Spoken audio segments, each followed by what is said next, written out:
Sejam bem-vindos ao Espaço Opinião. Começamos com o Governo, que endurece as regras para reformas antecipadas. Falamos do papel de Centeno no Orçamento do Estado para 2019. Voltamos ao caso Tancos e à admissão do chefe do Estado-Maior do Exército. Falamos do Bloco de Esquerda, que diz que entendimento com o PS na próxima legislatura só com papel assinado. E terminamos com a cimeira sobre o Brexit. São estes os temas que temos hoje em análise e comigo em estúdio César Oliveira. César, obrigada desde já pela sua presença. César, precisamente vamos falar então e começar por falar aqui no Governo, que endurece as regras para as reformas antecipadas. Aqui também um tema que está dentro do Orçamento do Estado para 2019, um tema que está interligado também com o segundo tema, quando falaremos então aqui sobre o Centeno e o papel do Estado no Orçamento do Estado para 2019, mas para já então falemos das regras para as reformas antecipadas. O que é que muda, César? Ou o que é que está aqui em causa quando se fala que o Governo endurece as regras para as reformas antecipadas? O que está em causa é que o Governo quer, de alguma forma, por qualquer via, por as vias que são possíveis, limitar o acesso às reformas, porque é uma despesa que o Estado está a verificar, que está a ultrapassar as percentagens que normalmente são próprias ou que têm arrumação no Orçamento de Estado. E, portanto, o que aqui muda é o seguinte: desde logo, as reformas antecipadas só são possíveis para quem tenha 60 anos e 40 anos de serviço. Ora, 40 anos de serviço, alguém que começou a trabalhar antes dos 20 anos. 40 anos de descontos. O que quer dizer que alguém que começou a trabalhar só a partir dos 20 anos não tem reforma aos 60 anos.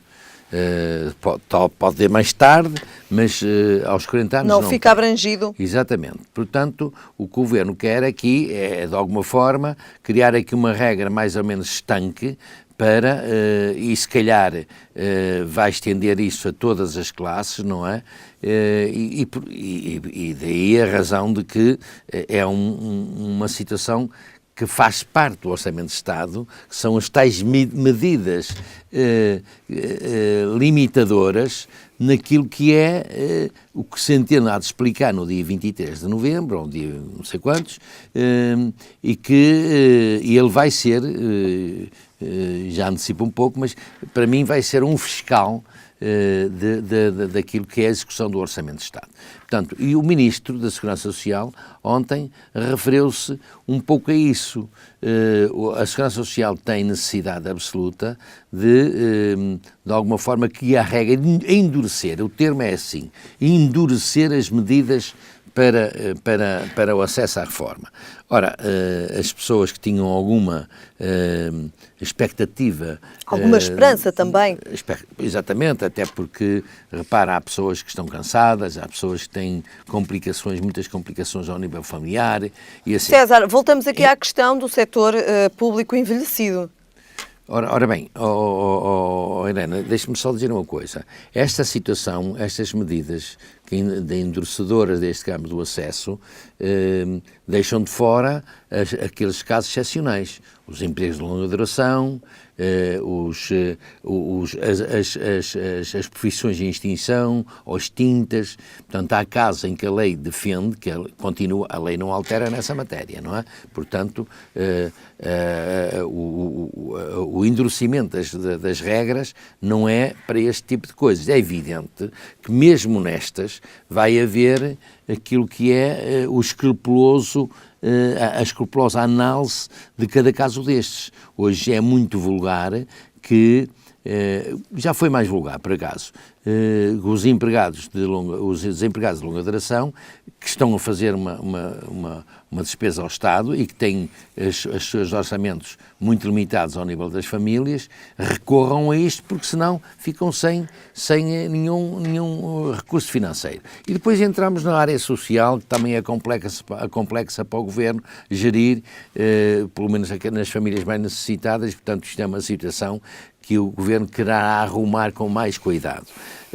No caso das reformas, é claro, portanto, ou 40 anos de descontos e 60 anos, ou então não há. não há reformas, a não ser aos 66 e neste caso em 2019, aos 66 anos e 5 meses. Já se fizeram ou já se começaram a fazer sentir as vozes contra esta, digamos assim, contra este endurecimento das regras para as reformas antecipadas, nomeadamente por parte da CGTP e através de Arménio, que diz que a medida é um problema que deixa de fora todos os outros trabalhadores que eventualmente tenham um número de anos de contribuição igual ou superior ao exemplo que se coloca.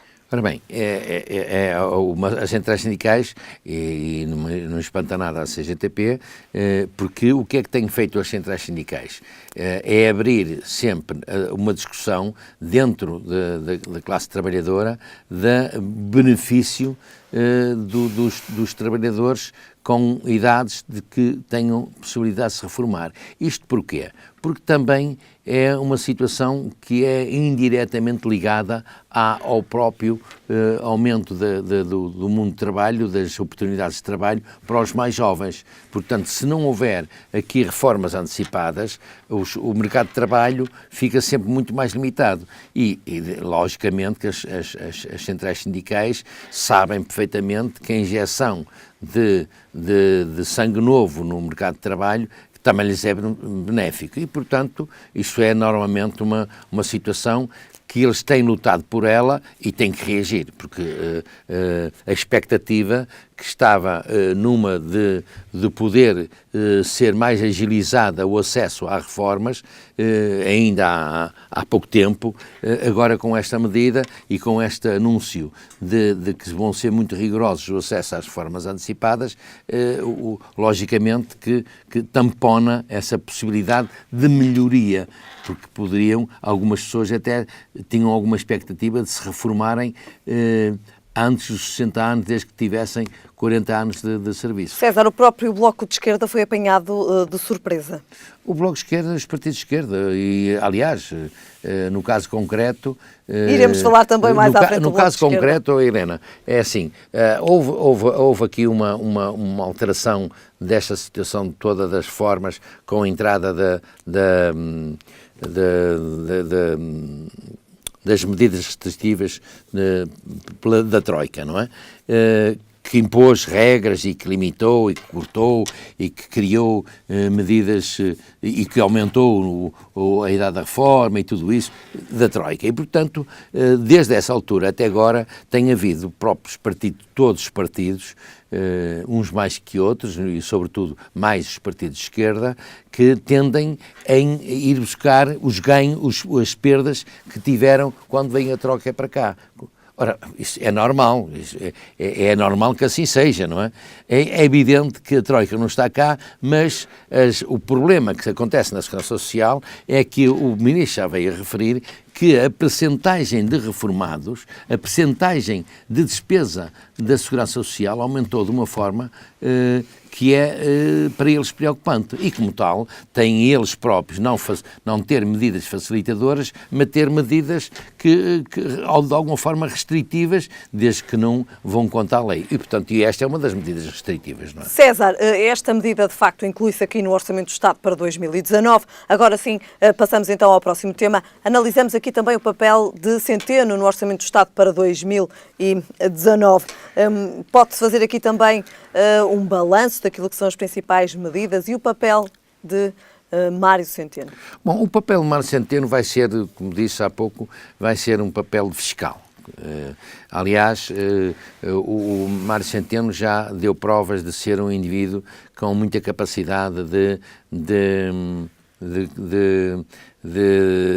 argumentar, de criar fórmulas técnicas, de criar pontos de vista, de antecipar situações. É um indivíduo que gira muito à volta dos números e da engenharia dos números, convenhamos dizer isto, que em alguns casos têm tido sucesso, outros casos são falíveis.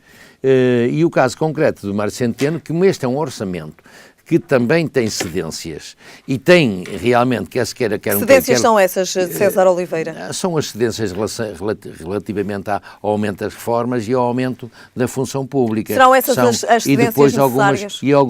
algumas de caráter social, como sendo os transportes, os espaços sociais, o abono de família. Há uma quantidade de benefícios que este orçamento contempla, que tem alguma expressão, e que Mário Centeno vai estar ali a cozer aquilo muito. Ele vai ter sempre um papel.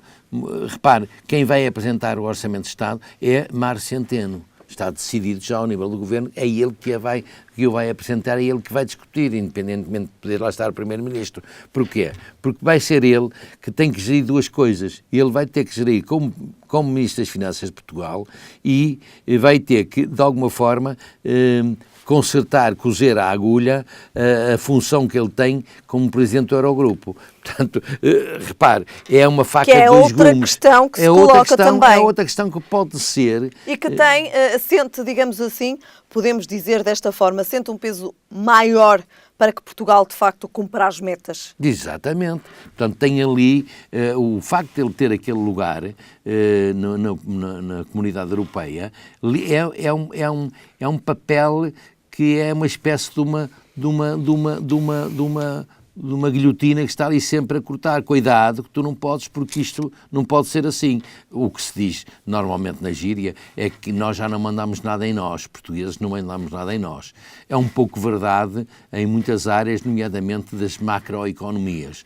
E, portanto, Mário Centeno é o primeiro responsável dessa área, nunca vai poder pisar o risco. E como não vai poder pisar o risco, não facilita, há de querer ter aqui um papel muito importante na execução do Orçamento de Estado.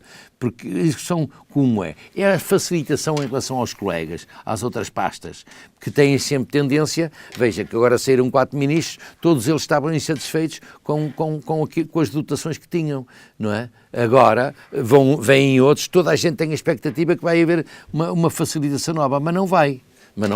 Portanto, e Mário Centeno...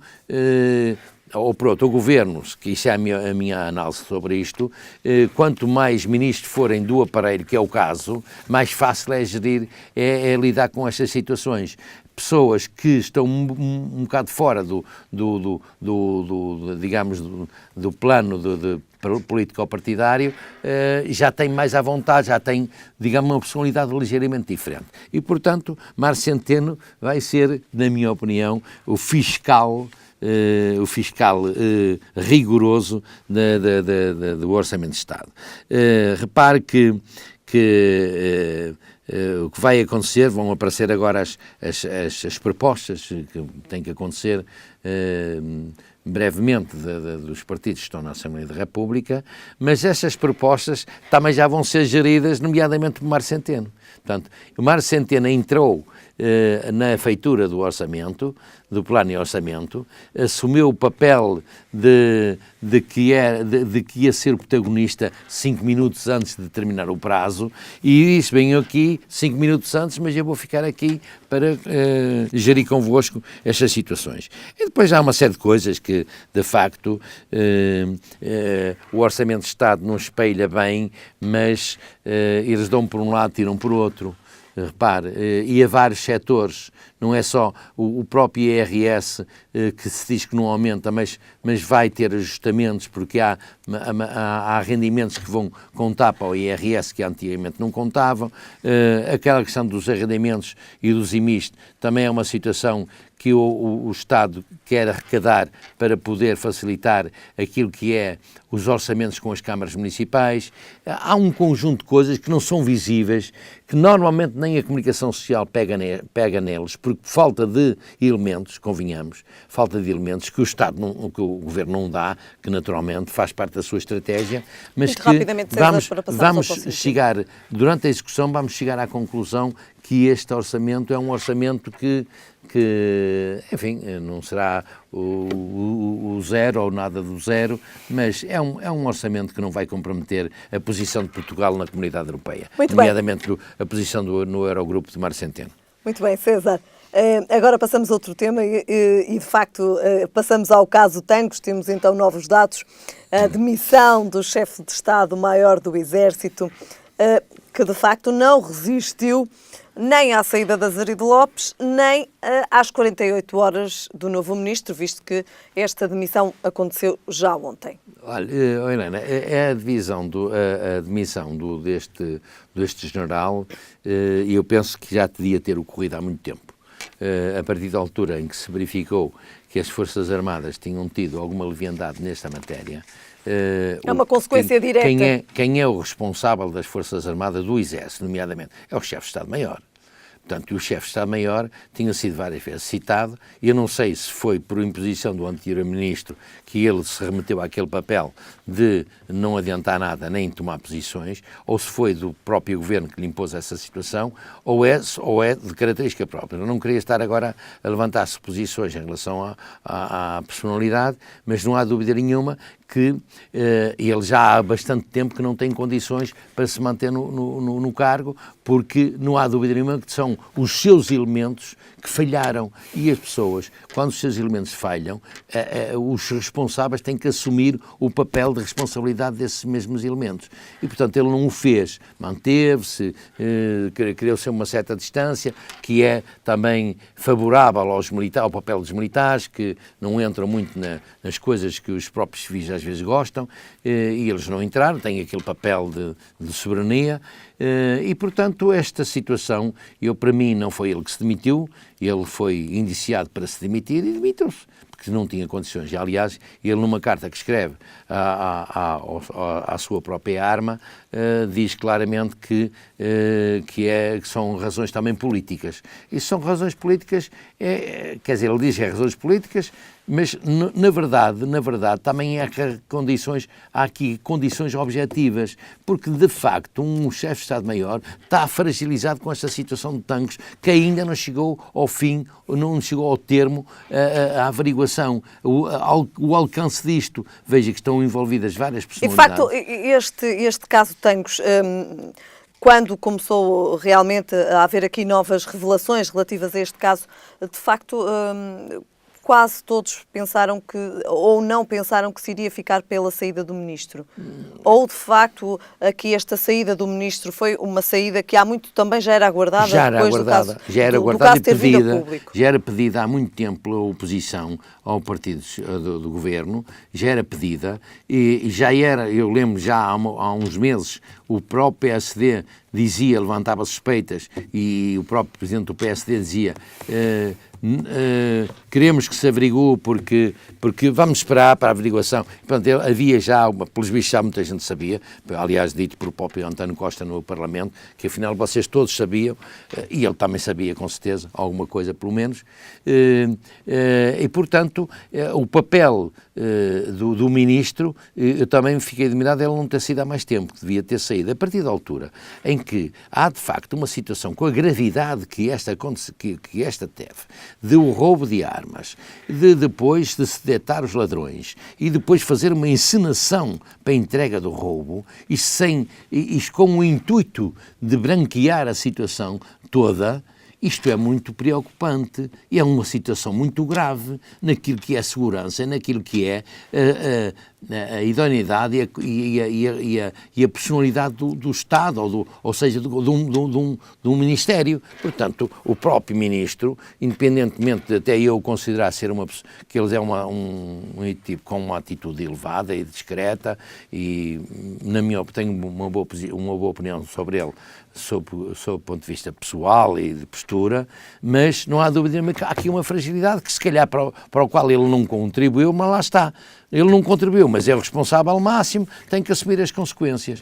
E o chefe de Estado-Maior, digamos, que é a mesma coisa. Agora, se o chefe de Estado-Maior diz aqui uma coisa que é preocupante, e eu tenho aqui isto é importante dizê-lo, se o chefe de Estado-Maior diz que é razões políticas, eu só espero que o Governo... Estamos a terminar este tema, César, muito rapidamente, para passarmos aos dois que o Governo seguintes. não tenha, digamos, a veleidade de estar a arquitetar uma solução para substituir este general por uma situação de proximidade, de conveniência. Não, tem que ser uma pessoa com idoneidade dentro do Exército, com provas dadas, com devido toda a autonomia, com toda a personalidade própria da arma, para não estar agora... Isto aqui, às vezes, nessas alturas, há uma certa tendência, há certo apetite para arranjar aquele que melhor se ajuste. E, portanto, espero que isso não aconteça e que o Sr. Presidente da República esteja muito atento a isto. Muito bem. César, passamos então ao próximo tema.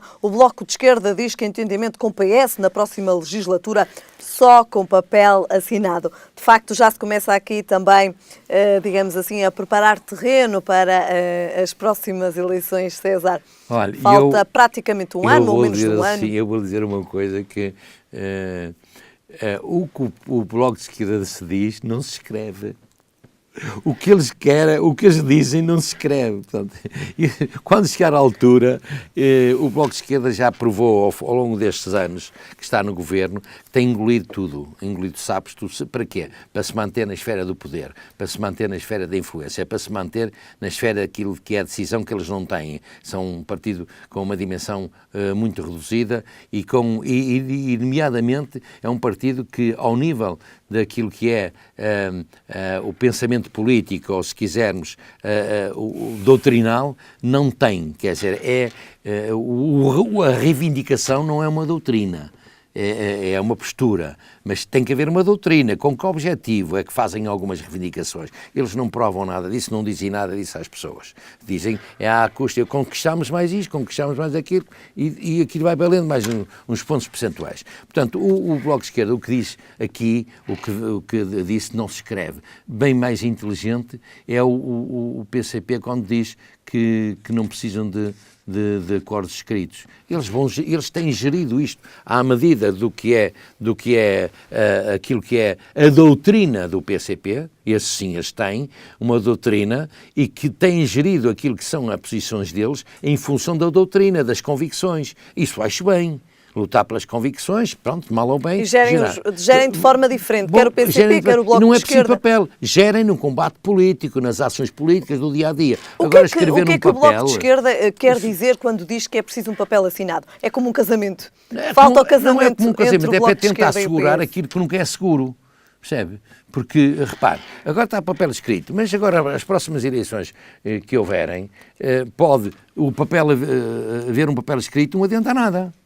Percebe? Não adianta nada, quer dizer, no fundo, é a mesma coisa que estar a dizer assim, dê um papel escrito antes do povo escrever. Acha que isto que é razoável? Um partido estar a dizer, dê-me aqui um papel escrito, de acordo, antes do povo escolher. Quem escreve os papéis são os eleitores, é o povo, quando vai marcar a cruzinha no voto. Esses é que escrevem. E depois, as consequências, veja que o povo nem votou neste primeiro-ministro e ele é primeiro-ministro. Veja, o que é o que chegamos, não é? Mas é possível, é a democracia, é a nossa lei eleitoral. Portanto, o Bloco de Esquerda só tem que aguardar ou arranjar um acordo com o Partido Socialista de coligação, e isso aí é escrito, mas é a coisa que eles não querem, nem o PS quer. Portanto, se dissesse assim, vamos um acordo escrito para uma coligação, era razoável. Mas como não é isso que eles querem, não é razoável, não é? Portanto, acho que o que eles dizem não se vai escrever. Não César, o PS tem vindo a admitir que se não tiver maioria absoluta não precisa de novos acordos. Sabe porquê? Porque... Então qual é de facto aqui, é nesse sentido também que Catarina Martins faz estas declarações? Não. Já para assegurar também aqui que de facto eles o Bloco querem de Esquerda ter algum capital, mas têm sempre capital. Repare que o Bloco de Esquerda tem tido, ao longo desta legislatura, tem tido aqui e acolá alguns braços de ferro com o Partido Socialista, mas são braços de ferro que cedem, não têm muita força, percebe? Vão cedendo. Pronto, vão cedendo e vão conseguindo o que é melhor. Quer dizer, veja que em relação a esta situação dos professores, da contagem do tempo, o Bloco de Esquerda podia fazer aqui um braço de ferro forte. Não fez. Não fez porquê? Porque não tem força. não tem força, portanto, e como tal, ele disse, olha, você não vale a pena pôr para aí que a gente não vai fazer isso. E vamos ver, vamos levar isso para o orçamento para a Assembleia da República, vamos ver como é que isso acontece. Vocês querem que o Governo caia? Eles não querem, com certeza, eles não queriam, com certeza, o Bloco de Esquerda nem o PC não querem que o Governo caia. E, portanto, o António Costa é um homem hábil e perspicaz e também sabe gerir politicamente bem as coisas, não é? Portanto, acho que aqui não há nada, Poderá não há nada também de novo. aqui o não é? PS abrir uma porta ao PST? E eu direi o seguinte, não me parece que isso seja possível nem para um lado nem para o outro, Helena. Já lhe digo, não me parece que o PS queira isso objetivamente, nem me parece que o PSD também queira isso objetivamente. O que tem sido dito é que tem sido dito é o seguinte, anteriormente não havia condições nenhuma para as pessoas dialogarem, para discutirem os pontos de vista, e agora há. E agora Nós estamos a terminar, falta-nos ainda um tema, o líder muito do PSD rapidamente. mostra-se disponível para dialogar naquilo que são os assuntos de Estado mais relevantes, de até poder encaixar nas suas políticas doutrinais, e o Partido Socialista também faz a mesma coisa, quer dizer, portanto... César, fica a promessa que voltaremos a este tema no próximo Espaço Opinião.